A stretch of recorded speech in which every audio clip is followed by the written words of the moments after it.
Saint Tomas और rotation छोड़ सकते हैं क्या रोटेशन के लिए? नहीं बेटा, बिल्कुल नहीं, बिल्कुल। अब मेंस के लिए तो तुम्हें कुछ छोड़ना ही नहीं है, मेरी बात सुन लो तुम। अब मेंस का पेपर जिस हिसाब का बन चुका है ना, जिस हिसाब का पेपर पूछा जा रहा है ना, मेंस में आपको कुछ नहीं छोड़ना है, कोई भी चैप्टर नहीं छोड़ना है। मैं उसकी वजह बताता हूं कोई भी चैप्टर क्यों नहीं छोड़ना है। क्योंकि कुछ नहीं कह सकते कि किस चैप्टर से कितना आसान सवाल तुम्हारे सामने आ जाए। समझ मारी बात? अगर पेपर टफ आ रहा होता तो मैं तुमसे कहता कि हाँ चलो मेंस ठीक है, सेंट टॉमास रोटेशन छोड़ दो। तुम्हें बिल्कुल नहीं आता तो छोड़ दो, क्योंकि टफ सवाल आएगा वो तुमसे नहीं बनेगा। ठीक है, अगर पेपर टफ आता, लेकिन पेपर ही इतना आसान आ रहा है, तो इसका मतलब यह हुआ कि अगर आप छोड़ोगे तो नुकसान में रहोगे। छोड़ना बिल्कुल नहीं है, क्योंकि हम नहीं कह सकते कि कितना आसान सवाल सेंट टॉमास से निकल के आ जाए, कितना सवाल आसान सवाल रोटेशन से निकल कर। पता चला रोटेशन में सिंपल मोमेंट ऑफ इनर्शिया का सवाल आ गया, ठीक है। पता था सिंपल आर क्रॉस एफ का सवाल आ गया, सिंपल एंगुलर मोमेंटम का सवाल आ गया। बात समझ मारी? Rolling on the incline plane पर एक्सेलरेशन का फॉर्मूला आ गया, ठीक है। और आ गया क्या? आ रहे हैं, पूछे जा रहे हैं, आप चेक करो जाके। क्या पता सेंट टॉमास में सिंपल कोलिजन का सवाल आ गया, 2 किलो का मास है, 4 किलो का मास है, ई की वैल्यू हाफ है, तो बता दो भाई साहब कितनी लॉस इन काइनेटिक एनर्जी होगी, ये टक्कर के बाद क्या होगा। बात समझ मारी है? ये पूछे जा रहे हैं, इसलिए आप बिल्कुल मत छोड़िएगा, ठीक है। सर रिवीजन के लिए क्या करें? रिवीजन के लिए सबसे बेस्ट है क्लास नोट्स, सबसे बेस्ट है क्लास नोट्स। बात समझ मारी है? सबसे बेस्ट है क्लास नोट्स। किसी दिन बैठ, और अगर मैंने किसी प्रोफाइल के तुम्हें 10 सवाल कराए हैं तो तू 5 कर ले, कोई भी रैंडम 5 कर ले, ठीक है। क्लास नोट्स ही सबसे बेस्ट तरीका होता है रिवीजन करने का। कोई भी नई किताब मत उठाइएगा, ठीक है। कोई भी नई किताब के क्वेश्चन से रिवीजन मत कीजिएगा, ठीक है। कोई भी ऐसा मटेरियल ना लगाएं जो आपने नहीं पढ़ा हो। रिवीजन हमेशा वही मटेरियल से किया जाता है जो आपने पढ़ा होता है, याद रखना मेरी बात, ठीक है। हाँ, ओके। 14 लेक्चर बैकलॉग है रोटेशन का, क्या करूं? मंजिल से पढ़ ले, ठीक है। अगर 14 लेक्चर का बैकलॉग है तो एक काम करो, जाके मंजिल से पढ़ लो। मंजिल में 12 घंटे मैंने खत्म करा रखा है, ठीक है। तो उसमें जो है थोड़ा थोड़ा करके 1.5 2 घंटा निकालो रोज का, ठीक है। और 2 घंटे रोज का निकालोगे तो आई थिंक मंजिल आपकी जो है 12 घंटे, एक वीक में आप रोटेशन खत्म कर लोगे। और बताओ, और बताओ। बैकलॉग बना कैसे लेते हो यार तुम लोग यार, हैं? समझ में नहीं आता है काहे पे कैसे बैकलॉग बना। आप एक नियम बना लो, क्लास लो, आना है चाहे कुछ भी हो जाए, खत्म।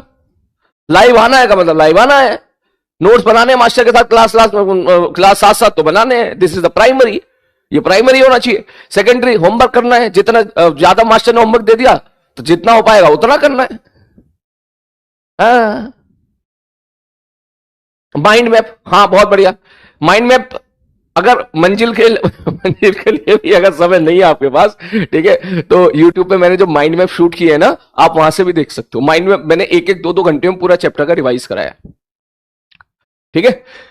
एटलीस्ट जो है कुछ ना आए तो उससे बेहतर यही है, ठीक है। जैसे सेंट टॉमास है, किसी को सेंट टॉमास का बैकलॉग बैठा हुआ है सारा का सारा, तो भैया ठीक है भाई साहब, माइंड मैप से जाके पढ़ ले, ठीक है। वो 2 घंटे के अंदर जो है तुझे काफी हद तक सेंट टॉमास की जो है बेसिक और से लेके ठीक ठाक लेवल तक तुझे वो 2 घंटे में भी तू अचीव कर सकता है,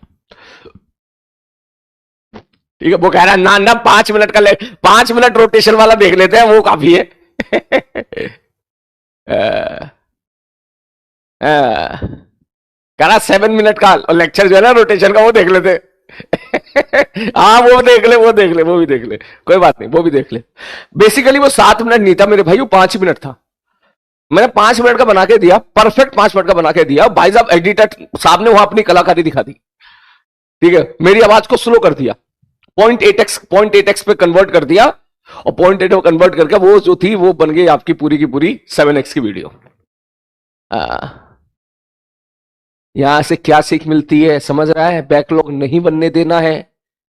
अब समझ में आया? There is a difference between one shot and main live class. JEE में डिफरेंस है बेटा, नीट में भले ही ना होता हो, ठीक है। हाँ, इसलिए तुमने देखा होगा नीट में सर लोग आके बोलते हैं कि जो हम क्लास में पढ़ाते हैं वही हम वन शॉट में पढ़ा रहे हैं, लेकिन जेई में डिफरेंस है, वो तुझे दिख गया होगा। तभी तो मेहनत करने वाला बच्चा आगे निकलेगा, है।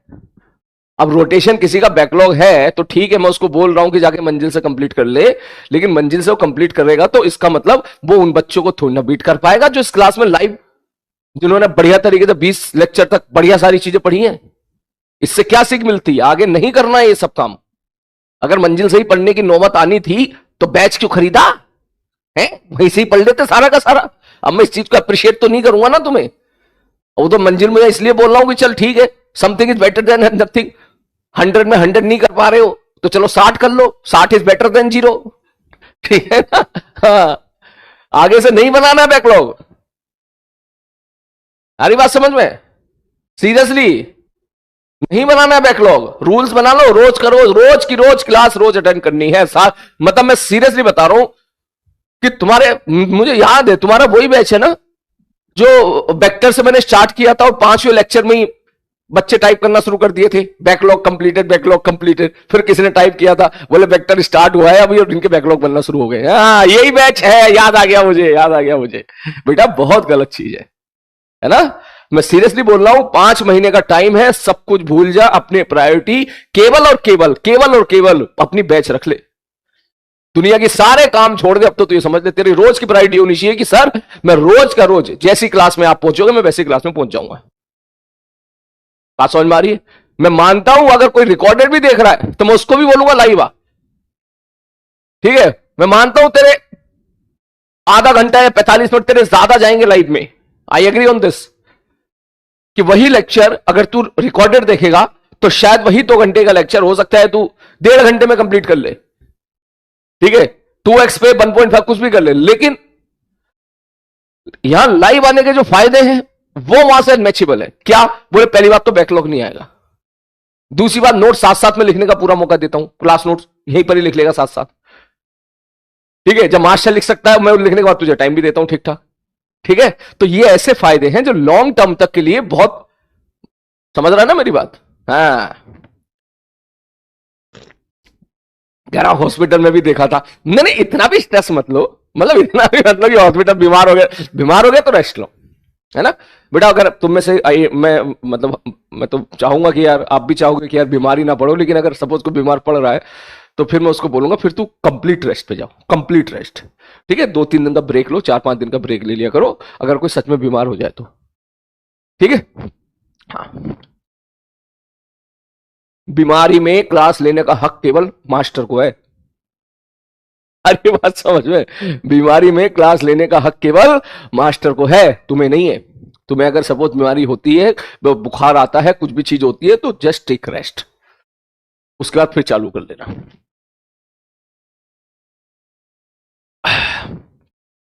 ओके, शॉर्ट नोट्स बेटा, मैकेनिक्स में कुछ भी शॉर्ट नोट्स नाम की चीज नहीं होती। शॉर्ट नोट्स नाम की चीज होती है आपकी जैसे थर्मोडायनेमिक्स हो गया।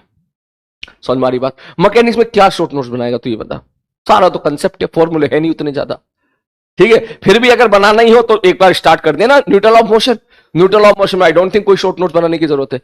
उसके बाद आएगा फ्रिक्शन, फ्रिक्शन में भी कोई शॉर्ट नोट बनाने की जरूरत नहीं है, सारे क्वेश्चन की प्रोफाइल ही है एक तरह से। फिर आता है आपका सर्कुलर मोशन। सर्कुलर मोशन में बना सकता है तू कि भाई B maximum, B minimum, angle of repose, वो जो होता है गाड़ी की कितना minimum velocity, under root R G tan theta plus five, under root R G tan theta minus five. ठीक है, वहां से तू लिख सकता है। फिर आता बर्फ और एनर्जी, वहां पे भी कुछ नहीं बनता बस शॉर्ट नोट्स में। क्या बनाओगे बर्फ और एनर्जी शॉर्ट नोट्स में? बता है? सब कुछ तो सारा खेल जो है किसका था? सिंपल, सारे सवालों का खेल था। यहां तक तो कुछ ऐसा भी नहीं जो रट्टा मानना हो। शॉर्ट नोट्स तो तब इंपॉर्टेंट होते हैं ना जब कुछ रटना हो। ठीक है, सेम केस फोर देखो, सेंटर ऑफ मास।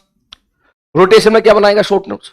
किस चीज का शॉर्ट नोट्स बनाएगा? या तो मोमेंट ऑफ इनर्शिया लिख ले सबके, इंक्लाइन प्लेन पे एक्सीलरेशन का फॉर्मूला लिख ले, G sine theta upon 1 plus I upon M R square. Torque बराबर I alpha, kinetic energy half I omega square, angular momentum I omega in the fix axis rotation motor. CRT में formula लिख ले, kinetic energy half M B square plus half I omega square. ठीक है, और जो है angular momentum I C omega plus are cross MBC. Particle का angular momentum R cross MB. बस हो गया शॉर्ट नोट्स।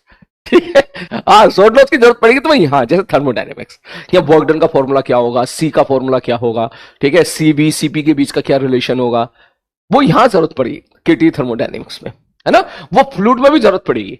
ठीक है, कैसे हम लोग टर्मिनल वेलोसिटी का फॉर्मूला याद करें, क्योंकि इस पर भी सवाल आ गया तो वो हमसे बनना चाहिए, और डायरेक्टली भी सवाल आएगा। इलेक्ट्रोस्टैटिक्स में जरूरत पड़ेगी, इलेक्ट्रिक फील्ड का शॉर्ट नोट्स, किसकी वजह से इलेक्ट्रिक फील्ड कितनी किस जगह पर कितनी होती है। मैग्नेटिज्म में जरूरत पड़ेगी, ठीक है, कि मैग्नेटिज्म में किस वायर की वजह से किस जगह पर जो है मैग्नेटिक फील्ड निकालेंगे, लूप की वजह से कितना आएगा, रिंग की वजह से कितना आएगा, एक्सिस पर कितना आएगा, इनफाइनाइट वायर की वजह से कितना आएगा, सोलेनोइड के अंदर मैग्नेटिक फील्ड कितनी होगी, टोरॉइड के अंदर कितनी होगी, इनफाइनाइट शीट की वजह से कितनी होगी। ठीक है, तो वहां शॉर्ट नोट्स की आवश्यकता होगा, है ना। मॉडर्न में जरूरत पड़ेगी, क्योंकि हर मॉडर्न के एक चैप्टर में एक फॉर्मूला है। ठीक है,